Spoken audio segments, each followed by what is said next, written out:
നമ്മൾ എക്സലിൽ ഉപയോഗിക്കുന്നവർക്ക് visual basic application, അതായത് VBA അല്ലെങ്കിൽ VBA കോഡ് ഉപയോഗിച്ചുകൊണ്ട് എക്സൽ ഉപയോഗിക്കാൻ വേണ്ടിയിട്ട് VBA കോഡ് എഴുതാൻ അറിയാത്തവർക്കും നമുക്ക് VBA കോഡ് ഉപയോഗിച്ചുകൊണ്ടുള്ള എക്സൽ വർക്ക് ചെയ്യാം. അതായത് നമുക്ക് ഏറ്റവും സിമ്പിളായിട്ടുള്ള മാക്രോ റെക്കോർഡിംഗ് ആണ്. പക്ഷേ ആ മാക്രോ റെക്കോർഡിങ്ങിന് ലിമിറ്റേഷൻസ് ഉണ്ട്. നമുക്ക് ഒരേ ആക്ഷൻ തന്നെ കണ്ടിന്യൂസ് ചെയ്യാൻ വേണ്ടിയിട്ട് ഉപയോഗിക്കുന്നതാണ് മാക്രോ റെക്കോർഡിങ്.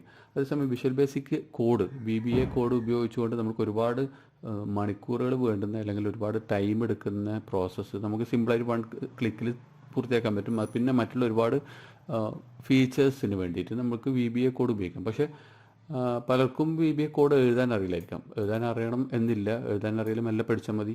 നമ്മൾ കോഡ് അനലൈസ് ചെയ്തിട്ടും യൂട്യൂബിലൊക്കെ നോക്കിയിട്ട് പഠിക്കാൻ പറ്റുന്നേ ഉള്ളൂ.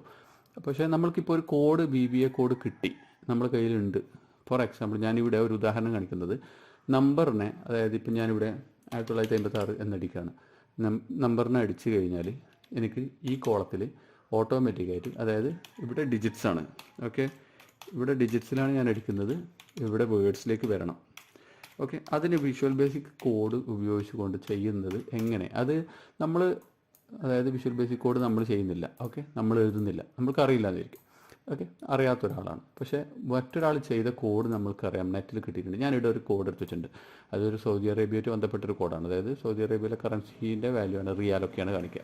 കോഡ് എന്തെങ്കിലും ആവട്ടെ. ഓക്കെ, ആ കോഡ് ഇതാണ്. കോഡിങ്ങിൻ്റെ ഫസ്റ്റ് ഫംഗ്ഷൻ സ്പെൽ നമ്പർ എന്ന് പറഞ്ഞിട്ടാണ് ഫംഗ്ഷൻ നെയിം ഉള്ളത്. അപ്പം ഫംഗ്ഷനായി മാറും, അതൊരു ഫംഗ്ഷനാണ് സ്പെൽ നമ്പർ. ഓക്കെ, ഓർമ്മിച്ചു വെക്കുക. ഓക്കെ, അപ്പം ആ കോഡ് കിട്ടി. പക്ഷേ ആ കോഡ് എങ്ങനെ നമ്മൾ എക്സലിലേക്ക് എവിടെയാണ് അത് ഇടുക, എങ്ങനെയാണ് വർക്ക് ചെയ്യുക എന്ന് നമുക്ക് പലർക്കും അറിയാത്തതാണ്. Alt F11 ക്ലിക്ക് ചെയ്താൽ നമുക്ക് ഇങ്ങനെ ഒരു സാധനമാണ് കിട്ടുക, ഇങ്ങനെ ഒരു കോഡിൻ്റെ വിൻഡോ ആണ് കാണിക്കുക. Okay, this workbook code.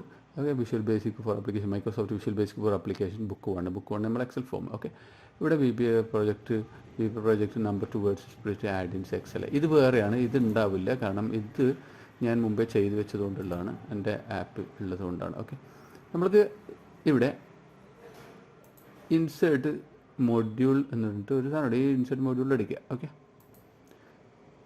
ഇവിടെ ഇതിൻ്റെ വിൻഡോ ആണ് ഇവിടെ. ഓക്കെ, സംശയം ഡബിൾ ക്ലിക്ക് ചെയ്ത് കൊടുക്കുക. ഓക്കെ, ഇനി ഇവിടെ നമ്മൾ കോഡ് ചെയ്ത് വെച്ചിരിക്കുന്ന, അല്ലെങ്കിൽ നമ്മൾ കോപ്പി ചെയ്ത് വെച്ചിരിക്കുന്ന കോഡ് കോപ്പി ചെയ്തെടുക്കുക.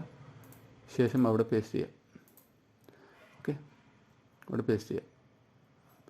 ഇവിടെ ഫംഗ്ഷൻ അടിച്ചു കഴിഞ്ഞാൽ റൺ ചെയ്യിക്കാനുള്ള ഓപ്ഷനൊക്കെ വരും. ഓക്കെ, ഇപ്പം നമുക്ക് റൺ ചെയ്യിക്കാനല്ല, നമുക്ക് പേര് കൊടുത്തിട്ടില്ല, നമുക്ക് ഇവിടെ പേസ്റ്റ് ചെയ്യുക. ഓക്കെ, നമ്മളിവിടെ പേസ്റ്റ് ചെയ്തിട്ടുണ്ട്. ഓക്കെ, കോഡൊക്കെ അനലൈസ് ചെയ്ത് പഠിക്കാൻ വേണ്ടിയിട്ടുള്ളവർക്ക് വേറെ വിഷ്വൽ ബേസിക് യൂട്യൂബ് നോക്കിയിട്ടും ഇൻ്റർനെറ്റ് ക്ലോസ് ആയി.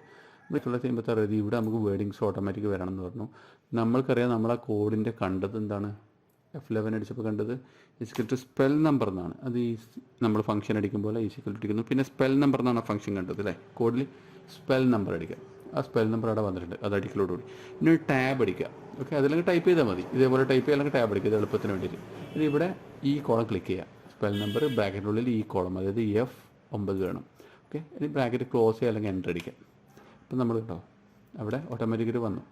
ഇനി നമ്മൾ താഴോട്ടേക്ക് 1980 എന്നാണ് വിചാരിക്കുക. ഓക്കെ, നമ്മൾ കുറച്ച് താഴോട്ടേക്ക് വലിച്ചു നോക്കുന്നു, നമ്മൾ കുറച്ച് ഡാറ്റ അടിക്കുന്നു. ഓക്കെ, ഈ ഫംഗ്ഷനും അതേപോലെ താക്കുന്നു. ഓക്കെ, മാറിയിട്ടുണ്ട് കേട്ടോ.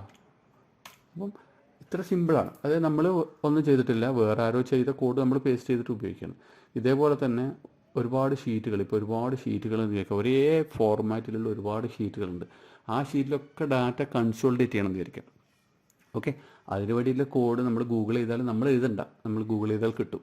ഓക്കെ, പിന്നെ ഒരുപാട് ഷീറ്റുകൾ, വർക്ക് ഷീറ്റുകൾ ഒരുപാടുണ്ടാകും. ആ വർക്ക് ഷീറ്റുകൾ നമ്മൾക്കെല്ലാം ഒരു അസെൻഡിങ് ഓർഡറിൽ, ആൽഫബറ്റിക് ഓർഡറിൽ സോർട്ട് ചെയ്യണം വിചാരിക്കുക. നമ്മൾ ഡിഫറൻറ്റ് മോഡലിലാണ് ഉള്ളത്, 10, 20, 30 ഷീറ്റ് അല്ലെങ്കിൽ അതിലധികം ഷീറ്റുകളുണ്ട്. പക്ഷേ നമുക്ക് അതൊക്കെ സോർട്ട് ചെയ്തിട്ടാണ് വിചാരിക്കുക. അതിനൊക്കെ കോഡുണ്ട്. അങ്ങനെ തന്നെ ഗൂഗിൾ ചെയ്യുക. Okay, VBA code for sorting the Excel sheets, അല്ലെങ്കിൽ VBA code for merging sheets, ഇതൊക്കെ അടിച്ച് സെർച്ച് ചെയ്താൽ നമുക്ക് ഒരുപാട് കോഡ് കിട്ടും. അത്തരം കോഡുകൾ കോപ്പി ചെയ്തുകൊണ്ട് നമ്മൾ ഇതേപോലെ പേസ്റ്റ് ചെയ്തുകൊണ്ട് ട്രൈ ചെയ്യുക. ഓക്കെ, എക്സ്പെരിമെൻറ്റ് ചെയ്യുക. ഈസിയാണ്. നമുക്ക് ഒരുപാട് VBA കോഡുകൾ നമുക്ക് ഗൂഗിളിൽ കിട്ടും, ഒരുപാട് കാര്യങ്ങൾ ചെയ്യാൻ വേണ്ടിയിട്ട് കോഡുകൾ കിട്ടും.